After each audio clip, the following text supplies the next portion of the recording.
Okay, this is section 2.2. We're actually going to do this in two parts. Today we are going to talk about the power functions, how to graph them, how to kind of look at different situations with depending on what the exponent is, and then tomorrow we'll talk about doing some modeling with word problems. But the first thing we have to be able to do is to sketch these power functions in the form f of x equals k times a, or excuse me, k times x to the a, where k and a are rational numbers. So power functions have this form, okay, k times x to the a, okay, where a is the power and k is the constant of variation, if I can spell, constant of variation, or proportion. Either way, it's fine. Whether they call it a constant of variation or a constant of proportion, that doesn't matter. You could see here some examples. Okay, so in this first one, okay, the constant of variation, we'll just start by calling it that. That's k, it's -3, and then 7 is a, and then so on. The power, okay, a, can be positive, it can be negative, it can pretty much be whatever it wants to be. And you can kind of see here, you've got a +7, a positive -2, or positive -2, that doesn't even make sense. A -2 and a 2/3. Okay, so again, the exponent here, the power can be whatever it wants to be. Now, we're back to taking, in this case, we're taking a power function and we're analyzing it. So we've done this before. The only thing I want to point out is that we can rewrite the cube root of x as x to the 1/3 power. Okay? Remember, this is the cube root of x to the first power. So the third root, that 3 goes on the bottom. So that's the root you're taking. Okay? And then, it's messy. Okay? So that 3 is the root. That goes on the bottom. That would be just like saying the square root of x is x to the 1/2. Okay? Now the domain, there are no restrictions on the domain. Okay? You can plug any x you want in. Range, okay? Again, since there's really no restriction on the domain, range is also going to be unrestricted. Because we can get negatives, it's an odd-numbered root. Continuity, there are no discontinuities. It is continuous. Okay? Intervals of increase or decrease, okay? It increases, so it increases everywhere, from -infinity to infinity. Okay? And remember, guys, it's increasing on, I think my stylus broke, on which x? Okay, so actually, let's do this. Let's make this a little bit easier. This is increasing on all x. So that means the entire graph. And again, if you want to know what the graph looks like, I'm sure you could always use your calculator. But this is what the graph looks like. Okay? Alright? It's increasing on all x. So from -infinity to infinity, it's increasing. Okay? It is symmetric. The symmetry is on the origin. Okay, that means it's an odd function. All right, we'll talk more a little bit about this in a minute. Is it bounded? No, it is not bounded. Are there any extrema? There are no max or min. Okay, now our end behavior. So we are limit. So the limit as x approaches -infinity of this function, okay, the graph approaches, that's supposed to be infinity, -infinity. So here's x getting smaller and smaller. Our graph will eventually continue down towards negative infinity. Now the other one, now we got to test it as x gets really big. So the limit of f of x, and I'm running out of room, the limit of f of x as x approaches positive infinity is positive infinity. Okay? So there's a quick analysis. Same thing here. The only thing I'll say here, take a look at the function. Okay? 1 over x squared. We can rewrite that. We would like to rewrite that in our power function form. And that would be x to the negative 2. All right? So don't look at that and think, oh, it's a second degree function. It's not. Because the exponent of 2 is in the bottom. It's in the denominator. Okay? So, if you graph that on your calculator, you would probably, you would probably see something, probably look like this. Okay? That's a horrible first branch, by the way. It's terrible. That's a little better. Okay. Now, domain. Okay? The domain are all x except 0. Okay? There's a vertical asymptote here and a horizontal asymptote here. Okay? So if I'm looking at all the x's, I can use them all except 0. So I have that. Now, my range, notice where all the points are. All the points are above the x-axis. So all my y values are going to be positive, but I cannot use 0 because 1 over x squared can never be 0. So our range will be 0 to infinity. Okay? Now, is this function continuous? Okay? The function is continuous, all right, but it is discontinuous at x equals 0, obviously. Now, we don't have to worry about removable or non-removable because this is a jump. Okay, anytime you have an asymptote, you have a jump. Okay, this function is increasing from the x values from negative infinity to 0. That's a 0. And it's decreasing on 0 to infinity. Okay, so here, function's getting bigger. Here, getting smaller. Okay. Symmetry, obviously, this is an even function, which means,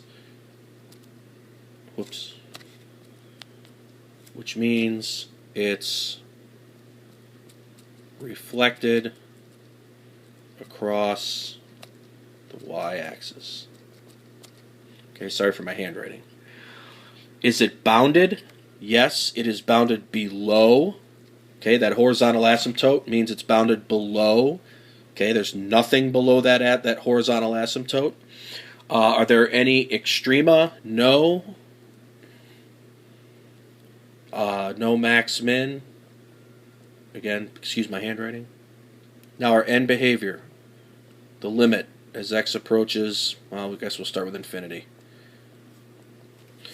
As x gets really big, here's the graph, and it's getting smaller and smaller and smaller and smaller, and it's approaching that horizontal asymptote of 0. Okay? So as x approaches infinity, f of x gets close to 0. Whoops. Now, what if we went the other way? So the limit of f of x as x approaches negative infinity. Well, the same thing happens, right? Here's our graph. It's getting close, close, close, close, close to 0. So in this case, our end behavior is the same at both ends. In the last problem, it wasn't.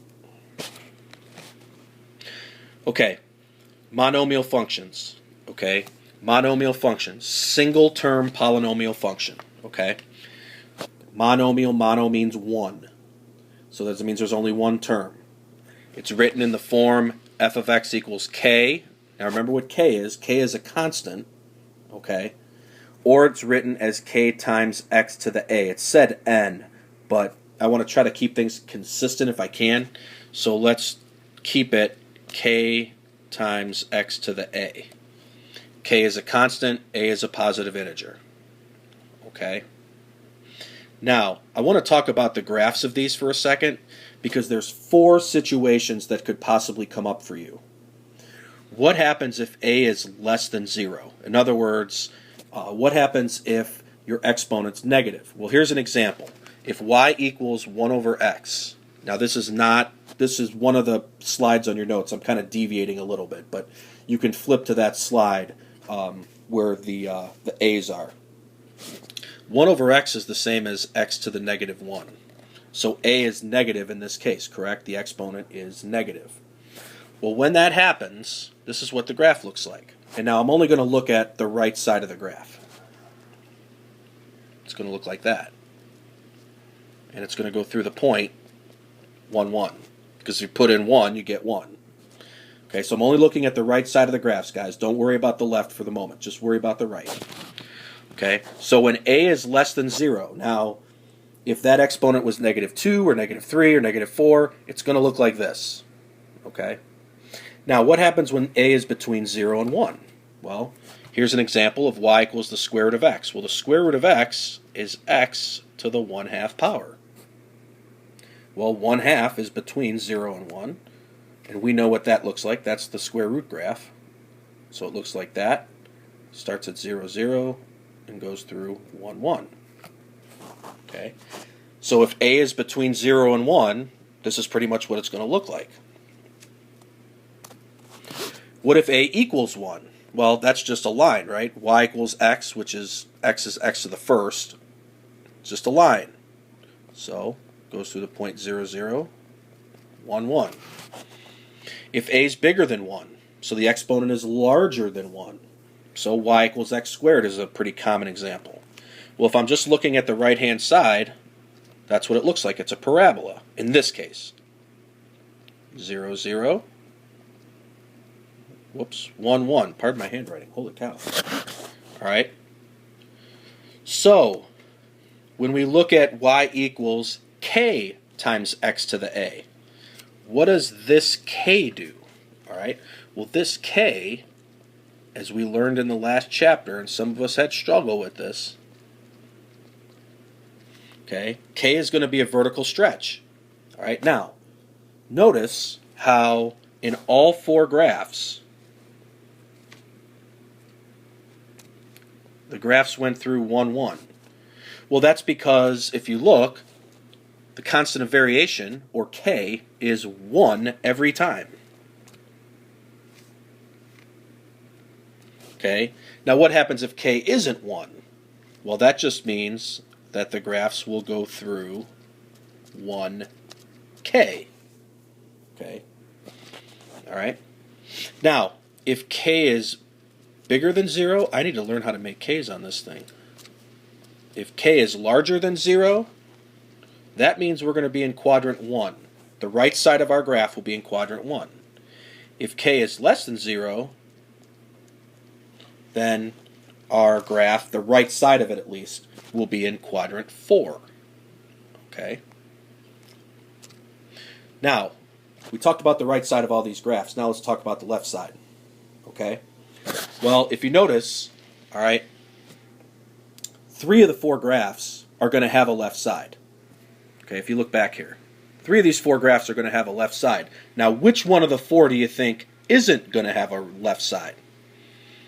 Well, if you said x to the 1/2, you'd be right.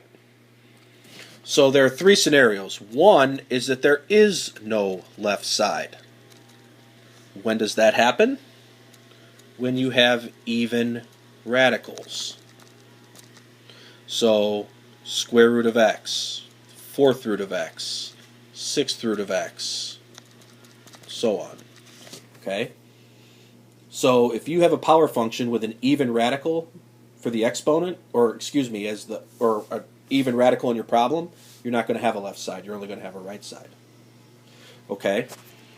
Second is if you have an even function. Now, if you have an even function, you're going to have a left side, and it's going to reflect over the y-axis. So here's what that means.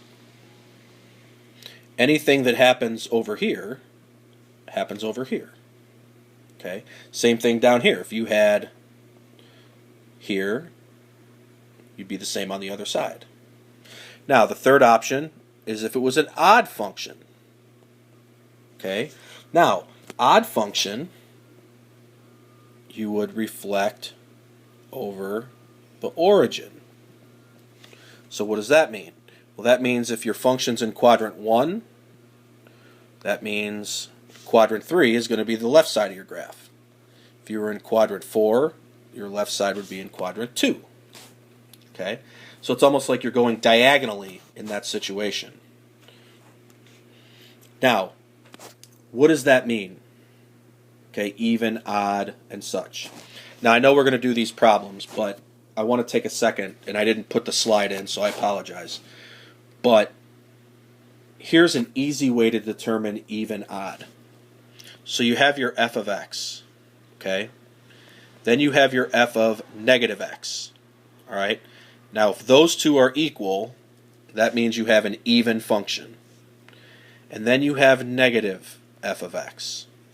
If those two are equal, then you have an odd function. Okay? That's probably the easiest way I can explain even, odd, and how to find that. Okay? At least algebraically. Now it says to describe how to obtain the graph of the given function from the graph g of x equals x to the n power with the same power n. Sketch the graph by hand and support your answer with your graphing calculator. Guys, we are going to have problems. We are going to have problems where you're going to have to graph these by hand. You will not have the use of your calculator. So you have to know how to do this by hand. All right? So what happens? K equals 2. A equals 3. Okay? Now, what's happening? Well, I have a vertical stretch by a factor of 2. Can't write. Vertical stretch of 2. My exponent is 3. So if I go back, a is bigger than 1. So this is what my general equation is going to look like. Okay, on the right side. Let's go back. Now, my right side is going to look something like this. I have my 0, 0. I have my, now, the constant isn't 1, it's 2. So my point would be 1, 2. Now, is it even or is it odd? Well, let's find out. Well, first of all, since a is bigger than 1, we are going to have a left side. Okay, so f of x was 2x to the third. Now, what's f of negative x? Well, what that means is everywhere you see an x, you put a negative sign. Okay? Well, negative x to the third, negative x to the third is negative x to the third because this is really a negative 1. That's a negative 1, guys. Negative 1 to the third is negative 1. X to the third is x to the third. So this turns into negative 2x to the third. Well, it's not even because these two would have to be the same. That didn't happen. What about negative f of x? Okay, negative f of x. Well, if I just put a negative in front of everything, I get that. Well, look at that. These two are equal, so this is an odd function. Well, odd means that since we're in quadrant 1, k was positive, so we're in quadrant 1, the rest of our graph is going to be in quadrant 3. And that's what you have to do. Okay? Now, if you put that into your graphing calculator, you're going to see that graph. Maybe not as exact as that, but that's the sketch. But doing it by hand, you're going to have to know how to do because when you take the quizzes and tests, you're going to have a part where you're not going to be allowed to use your calculator. Okay? Number 2, f of x equals negative 2/3 x to the 4th. So, what do I have? K is negative 2/3. Now that's negative, so that means our right half is going to be in quadrant 4. And a is 4. So a is bigger than 1. So I come down here. Okay, a is bigger than 1. So that's a crappy sketch, but you get the idea. All right. Now, is it even or is it odd? Well, f of negative x, whoops, there's no room here. Sorry, I'm going to erase this. So f of negative x is negative 2/3. Tell you what, guys, there is no room at all. I need to get a bigger screen, I think. So f of negative x, this is the third time. Hopefully it's the charm. So we plug that in. Now, since I took a negative and raised it to an even numbered power, it's just going to be x to the fourth. Now, the negative 2/3 is the same. You're not raising negative 2/3 to the fourth power. It's only the negative x that gets raised to that power. Well, as you can see, f of x and f of negative x are the same. Okay, so that means it's an even function, which means that I go across the y-axis, and so my graph looks something like that. So my points are 0, 0, and I don't know where it would be, but 1, negative 2/3. Okay, so that's a real easy way to sketch those graphs. All right, it says describe how to obtain it. This is how you obtain it. Okay, I mean you could do a table of values and all that stuff, but you really don't need to. Okay, just use these rules that we talked about. Here's what we just said. Okay, this literally talks about what we just said. Okay, so here we are again. Okay, try these two on your own, and then we can go over those in class to make sure that you got those right. And then there's a third. Okay, video ran a little long, but there's a lot of good stuff in here, so I wanted to make sure we get that. Tomorrow will be a lot shorter. We will talk about how to do these using word problems. Okay.